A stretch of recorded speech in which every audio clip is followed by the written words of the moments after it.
योगी आदित्यनाथ को आप सुन रहे थे, लेकिन इस बीच एक बड़ी खबर, ईरान का भी पाकिस्तान को बड़ा झटका। चीन के बाद ईरान ने भी छोड़ा पाक का साथ।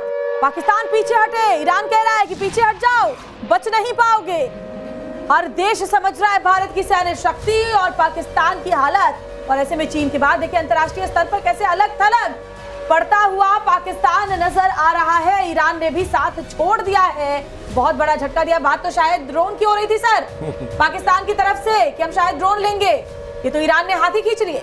नहीं, देखिए ये एक्चुअली फॉल्स क्लेम शुरू से था। ये एक तरीका होता है डिप्लोमेसी में। अगर मुझे आपसे कुछ चाहिए ना तो मैं सीधे सीधे बोलूंगा ये वाला मोबाइल मेरे को मिलना है, ये वाला मोबाइल। अब आप रिएक्ट करेंगे। अब उन्हें ये नहीं पता था कि ईरान इस हद तक रिएक्ट करेगा कि जी मोबाइल से रिलेटेड कोई बात नहीं है। मैं वही कह रहा हूँ ना, नहीं ज्यादा बड़ी बात। आप ये देखिए ईरान के मंत्री जो है पहले पाकिस्तान गए, उनका भी प्लान था कि वहां से यहाँ आए, लेकिन इंडिया ने मना कर दिया। इंडिया ने कहा हम पाकिस्तान से आया हुआ कोई विजिटर नहीं लेते हैं। सो वो वापस गए हैं और फिर यहाँ आए, फिर वापस आए। तो आप देखिए हमने अपनी लकीर आजकल ऊपर करनी शुरू कर दी। हमने दुनिया को एक अपॉर्चुनिटी दी है कि क्या आप हमारे साथ आतंकवाद की लड़ाई में खड़े होंगे या नहीं, क्योंकि ये लड़ाई इंडिया की लड़ाई नहीं है, ये मानवता की लड़ाई है, ये इंसानियत की लड़ाई है। जहां पर मैं तो कहूंगा इवन कि ये रिलीजन की लड़ाई है कि कोई अपना रिलीजियस एजेंडा अपने आप चलाकर बैठा हुआ है पाकिस्तान, और हर बार आप उसको एक्सक्यूज कर देते हैं, पैम्पर कर देते हैं, माफ कर देते हैं, एनकरेज कर देते हैं एक तरीके से। क्योंकि जब आप देखेंगे कि इस तरह से इंडिया जिस तरह से अभी चल रहा है, आप देखेंगे चीन आपके साथ आएगा तो नहीं, लेकिन आपके खिलाफ नहीं जाएगा। हाँ, कैप्टन मीरा बहुत देर से कुछ कहना चाहिए। कैप्टन मीरा, बात तो शायद ड्रोन की कर रहा था, बड़ी बड़ी डींगे हाँक रहा था पाकिस्तान। ये तो चीन के बाद ईरान ने भी कह दिया कि भैया पीछे हट जाओ, बचोगे नहीं। जी श्वेता जी, जब चीफ मिनिस्टर योगी आदित्यनाथ जी जब भी कुछ कहते हैं तो भारत की जनता में एक अनोखा जोश भर जाता है। और अभी वो बात कर रहे थे महाराणा प्रताप की, तो एकदम से मुझे यही कुछ पंक्तियां आई, तो मैंने सोचा आपके दर्शकों को बता दूं कि महाराणा की छाया में वीर चले सिंदूर की राह। ऑपरेशन सिंदूर जो 7 मई को लॉन्च हुआ उसी के लिए है कि महाराणा की छाया में वीर चले सिंदूर की राह, पाक को चीरते निकलता भारत सेना का अग्नि प्रवाह, भारत सेना का अग्नि प्रवाह। बहुत अच्छी बात आप कह रही हैं। आज आप जब बता रहे थे कि क्या परिस्थिति, आपने एक क्लिप दिखाई कि कैसे पाकिस्तान में एक युवा जो है वो बता रहा है कि भाई आज जुम्मे की सुबह है और भारत ने कब्जा कर लिया है पाकिस्तान का। वो जैसे शैलेंद्र सर भी बता रहे थे कि बहुत सुकून में था, बहुत आनंद में दिख रहा था। तो आप सोचिए ये कैसा जंग है कि बॉर्डर के उस पार भी जो है आवाम खुश है कि भारत के साथ अब हम जाएंगे, और भारत की जो जनता है वो उनमें तो अनूठा जोश है। आप देखिए सुबह सुबह। बिल्कुल सही कह रही हैं। ये सवाल मेरे मन में भी है, मैं आपसे पूछूंगी, लेकिन एक बड़ी खबर आ रही है। देखिए ईरान ने पाकिस्तान से कहा कि पहले पीछे हटो, क्योंकि पाकिस्तान भीख मांग रहा है। ईरान का पाकिस्तान को भीख देने से भी इनकार। ईरान ने कहा कि पहले पीछे हटो वरना पिट जाओगे, वजूद मिट जाएगा और आतंक का साथ हम नहीं देंगे। और ये भी दिखाता है कर्नल शैलेंद्र की न सिर्फ पाकिस्तान की जो भद्द पिटी है इंटरनेशनली, इसके अलावा हिंदुस्तान की ताकत क्या है, हिंदुस्तान का कद क्या है अंतर्राष्ट्रीय स्तर पर, यह भी ये दिखाता है। नहीं, आप खुद देख लीजिए ना, आप गिनती गिनिए।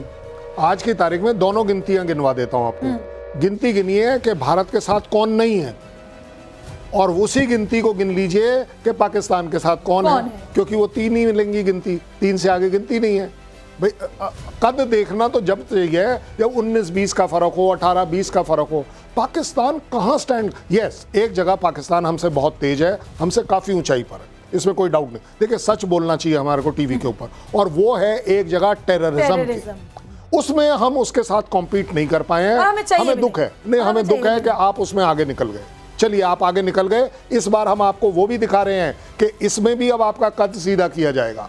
ये जो लंबाई चौड़ाई आप अपनी दिखा रहे हैं टेररिज्म के पॉइंट ऑफ व्यू से, हम लोग देखिए सिर्फ टेररिस्ट के जो अड्डे हैं उन पर टारगेट कर रहे हैं। शुरुआत हमने वहीं से करी, सिविलियंस पर अटैक कर रहा है। मॉरलिटी है ना, मॉरलिटी है ही नहीं वहाँ, इंसानियत है ही नहीं वहाँ। चाहे उनका अपना बाशिंदा हो चाहे हमारा हो, उनके लिए कोई फर्क नहीं पड़ता। क्योंकि मैं आपको बड़े जिम्मेदारी से बता रहा हूँ, जो मेरी अपनी यूनिट डिप्लॉयड है जहाँ, वो बोलते हैं सर बड़ी सरप्राइजिंग बात है कि हमारे ऊपर नहीं फायर आ रहा, फायर विलेज के ऊपर जा विलेज के रहा है। ऊपर आप सोचिए क्यों? क्योंकि उन्हें मालूम है कि भारत सेंसिटिव है, कि हम और यही सिविलियन इसी को तो उन्होंने इसी की तो कोशिश की थी पहलगाम में, जिसका खामियाजा भुगतना पड़ा है। एक और बहुत बड़ी खबर सामने आ रही है, देखिए जानकारी ये मिल रही है कि गोला बारूद के स्टॉक की जानकारी रक्षा मंत्री लेंगे। डीआरडीओ चीफ से रक्षा मंत्री राजनाथ सिंह की मुलाकात होगी, तो हर एक्शन, हर एंगल से जो एक्टिवनेस है वो रक्षा मंत्रालय की नजर आ रही है। हमारे पास जो हथियार है, गोला बारूद है, उसको लेकर ये बहुत बड़ी बैठक होगी। देखिए यही बात हम पहले भी कर रहे थे। पाकिस्तान के पास 14 दिन थे, जिस दिन से हमने डिक्लेयर किया है कि इसकी कल्पना से भी परे स्ट्राइक होगी। आपके पास 14 दिन थे।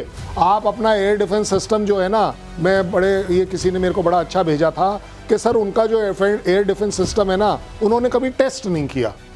वो टेस्ट ये हो गया कि उन्होंने बोला कि इंडिया या किसी भी कंट्री से जहाज आता है तो वो टोल टैक्स की जगह और फास्टैग 120 रुपए अंदर ले लेता है, 60 रुपए में वापस जाने देता है।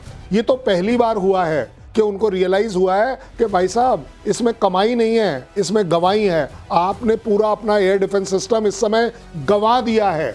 आपको ना तो मैन बिहाइंड दी मशीन काम पर कर पाई और ना ही मशीन कर पाई। और सबसे बड़ी बात, और बेहतर तरीके से मैं समझूंगी, लेकिन एक बड़ी खबर जो आ रही है वो पहले बता देते हैं। देखिए एलजी मनोज सिन्हा उरी जा रहे हैं, वहां जवानों से मुलाकात करेंगे, उनकी हौसला अफजाई करेंगे।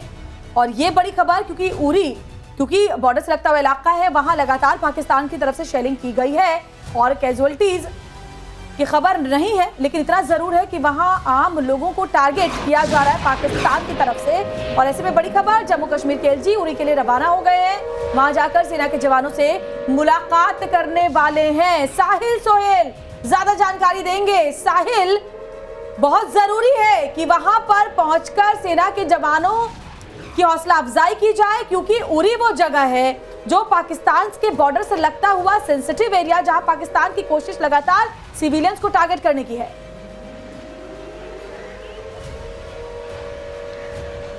जी हाँ, बिल्कुल। जम्मू कश्मीर के उपराज्यपाल मनोज सिन्हा आज यहाँ उरी पहुंच रहे हैं। यहाँ पे वो सेना के जवानों से, जम्मू कश्मीर पुलिस के जवानों से मुलाकात करेंगे, उनका मनोबल बढ़ाने के लिए यहाँ पे पहुंच रहे हैं। उसके साथ साथ जो स्थानीय लोग हैं जो प्रभावित हो रहे हैं पाकिस्तानी सेना की शेलिंग से, पाकिस्तानी सेना की फायरिंग से, उनसे भी बातचीत करेंगे। यहाँ पर कई ऐसे लोग हैं जिनको सुरक्षित बाहर निकाला गया है। इवैक्यूएशन का प्लान चल रहा है। प्रशासन ने तमाम इंतजाम किए हैं। गवर्नमेंट डिग्री कॉलेज बारामुल्ला को इवैक्यूएशन सेंटर बना दिया गया है और यहाँ से एसआरटीसी बसेस में लोगों को बिठाकर, खासतौर पर महिलाओं और बच्चों को बिठाकर यहाँ से निकाला जा रहा है। देखिए बसेस को लाया जा रहा है, इसमें महिलाएं हैं, बच्चे हैं और इन्हें यहाँ से उरी से जो है बारामुल्ला भेजा जा रहा है, क्योंकि जिस तरीके से सीज फायर का उल्लंघन करके पाकिस्तानी सेना बच्चों को, महिलाओं को निशाना बना रही है।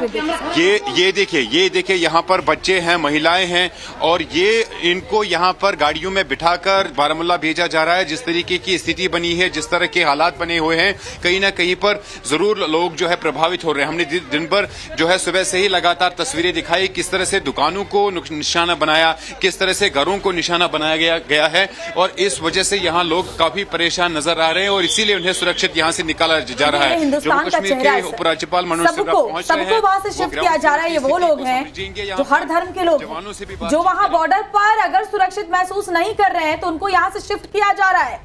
और यही पाकिस्तान की कोशिश है कि सिविलियन को टारगेट किया जाए, लेकिन इसमें भी नाकाम पाकिस्तान रहने वाला है। आप मीरा जी बने रहिए हमारे साथ, शैलिन सर भी मेरे साथ स्टूडियो में जुड़े हुए हैं। खबरें एक के बाद एक आ रही हैं। देखिए एमए की जो प्रेस ब्रीफिंग होगी उसमें तस्वीर और ज्यादा साफ होगी।